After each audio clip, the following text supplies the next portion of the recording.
नमस्कार दोस्तों, मैं आपका दोस्त आचार्य गौरव। आज आपको बताना चाहता हूं कि समय अपने आप को फिर से दोहराता है, यानी समय का पहिया है वो वापस घूम के उसी समय को वापस से लेकर आता है। ऐसा मैंने क्यों कहा? देखिए, वर्ष 2009 की बात करें, 2015 की बात करें और 2026 की बात करें, एट प्रेजेंट जो चल रहा है, इन सभी का जो कैलेंडर है, तारीख है, समय है, दिन वार, सब कुछ सेम है। अगर आपको कन्फ्यूज़न लगता है तो अपना फ़ोन निकाल के ज़रूर एक बार आप चेक करें कि ये जो समय है और जो इसमें चलने वाली घटनाएं हैं वो अपने आप को फिर से रिपीट कर रही हैं। अब जैसे कि हम बात करें 2009 की हम बात करें तो आंध्र प्रदेश के अंदर आपने देखा कि वहाँ के जो सीएम का प्लेन क्रैश होना, ये कोई सामान्य घटना नहीं है। स्वाइन फ्लू का आना और एक ऐसे नामी ग्रामी व्यक्ति का डेथ हो जाना, जैसे माइकल जैक्सन की डेथ भी 2009 के अंदर हुई। एक ऐसा व्यक्ति जो बहुत पूरे वर्ल्ड में प्रसिद्ध था, सडन अचानक उनकी मृत्यु का होना।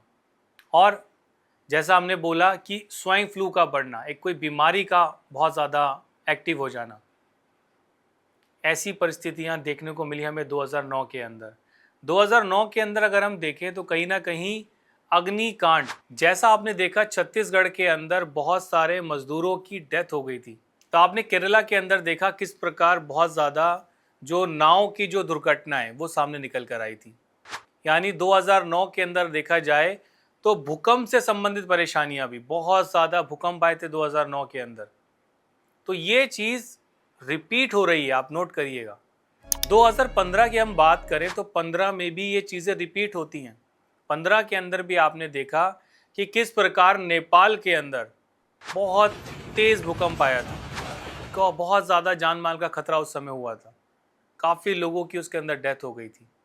और हम बात करें तो पेरिस के अंदर भी आतंकवादियों का हमला हुआ था। ऐसी परिस्थितियां उस समय देखने को मिली थी, 2015 की मैं बात कर रहा हूँ। और ये घटनाएं पूरा लगभग साल दौरान कहीं ना कहीं चलती ही रही। देश और दुनिया के अंदर हालात जो हैं वो बहुत ज़्यादा खराब थे। 2009 की भी यही स्थिति थी, 2015 की भी यही स्थिति थी। अब 2026 के अंदर भी ऐसी ही घटनाएं देखने को मिल रही हैं हमें।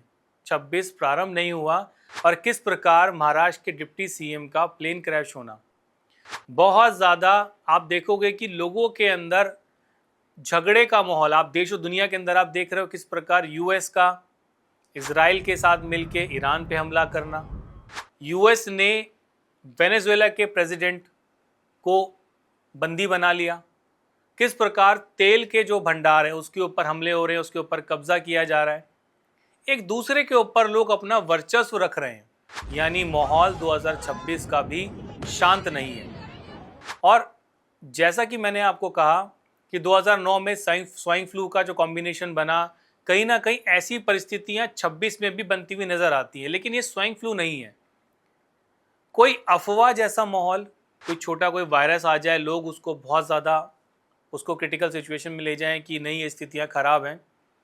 घबराने का समय नहीं है। मैं हमेशा से कहता हूँ 2026 में ना तो ये वर्ष राहु का है, ये वर्ष है अगर 2026 का टोटल किया जाए तो सूर्य का अंक है। और 19 मार्च से जैसे ही हिंदू कैलेंडर प्रारंभ, हमारे पंचांग के अनुसार ये बृहस्पति का वर्ष है।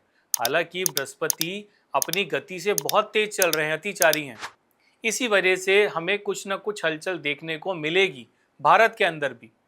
तो ये परिस्थितियां जैसे कि दंगों को, किसी वायरस को लेकर, किसी अफवाह को लेकर, जैसे अभी आपने क्या देखा कि पेट्रोल ख़त्म होने वाला है, गैस ख़त्म होने वाली है, बट मैं आपको सच्चाई बताता हूँ, ऐसा कुछ नहीं है, ये केवल एक अफवाह है। तो अफवाहों से बचने का, यानी अपने आप को आप जागरूक रखें।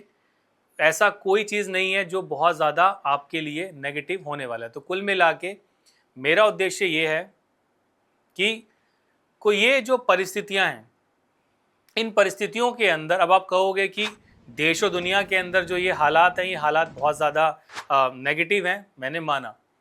लेकिन अफवाहों से बचते हुए, इन अफवाहों से बचते हुए जो हमारा जो भारतवर्ष है वो पृथ्वी के ऐसे रेखांश अक्षांश पे है, ऐसे लैंजिट्यूड लॉटिट्यूड के ऊपर है जो बहुत सेफ है। यानी कहीं ना कहीं ये देश और दुनिया के अंदर आतंक को, कहीं ना कहीं विश्व युद्ध को दर्शाएगा, लेकिन भारत इससे सेफ रहने वाला है। लेकिन कहीं ना कहीं अगर आस पड़ोस के अंदर दिक्कतें बनती हैं तो थोड़ी बहुत चिंगारी भारत में भी आने के योग हैं। लेकिन इसमें क्या होगा, हमें जागरूक रहना है, हमें अंधविश्वास से दूर होना है।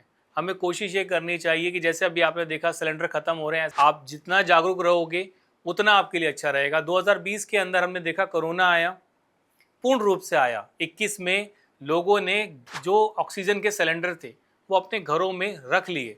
उनको नीड थी या नहीं थी, बट उन्होंने स्टॉक करके रखा। लेकिन जिसको ज़रूरत थी उस तक वो नहीं पहुंच पाए। इसी प्रकार अभी भी ऐसा हो रहा है, लोगों ने गैस के सिलेंडर स्टॉक कर लिए कि हमें ज़रूरत पड़ सकती है, लेकिन उसकी वजह से जिसको नीड है, जिसको ज़रूरी है, उस तक तो वो पहुंच ही नहीं पा रहा। तो इसीलिए मैं कहता हूं कि जागरूक रहें, सतर्क रहें। हाँ, भारत में छोटी मोटी दिक्कतें पैदा हो सकती हैं, लेकिन अपने आप को बचने का प्रयास करें। अब बात करें कि क्या भूकंप भी आ सकता है, तो देखिए ऐसी परिस्थितियां वाकई में बनती हैं नेपाल साइड के अंदर फिर से। और अगर मैं कहूँ थोड़ा सा अगर हम नीचे की तरफ आएँ तो जैसे फिलीपींस का एरिया है, वहाँ पे कहीं ना कहीं किसी बड़े भूकंप की चीज़ें जो हैं वो दर्शाती हुई नज़र आ रही हैं। फिलीपींस हो गया, इंडोनेशिया का एरिया हो गया, तो वहाँ पे आप थोड़ा सा सतर्क रहिएगा। जो ये अप्रैल मई का महीना है, किसी बड़े भूकंप को भी ये दर्शाता है। अगर उस तरफ आपको जाना हो तो कोशिश करिएगा, अवॉइड करने का प्रयास करिए, क्योंकि इस समय ही एक ग्रहों का गोचर बनता हुआ नज़र आ रहा है। इस वीडियो को बनाने का उद्देश्य ये है कि समय अपने आप को दोबारा से दोहराता है।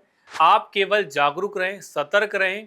चीज़ें जैसी भी आपके सामने आती हैं, अपने आप को आप हिम्मत से काम लें, सतर्कता के साथ काम लें। भारत एक ऐसे रेखांश अक्षांश पे है जो सेफ है, सुरक्षित है, और कोशिश ये करें कि जीवन में आगे बढ़ने का प्रयास करें और अपने आसपास लोगों को अच्छी गाइडेंस दें और अच्छा मार्गदर्शन दें। आज के लिए केवल इतने, इजाज़त दीजिएगा। नमस्कार।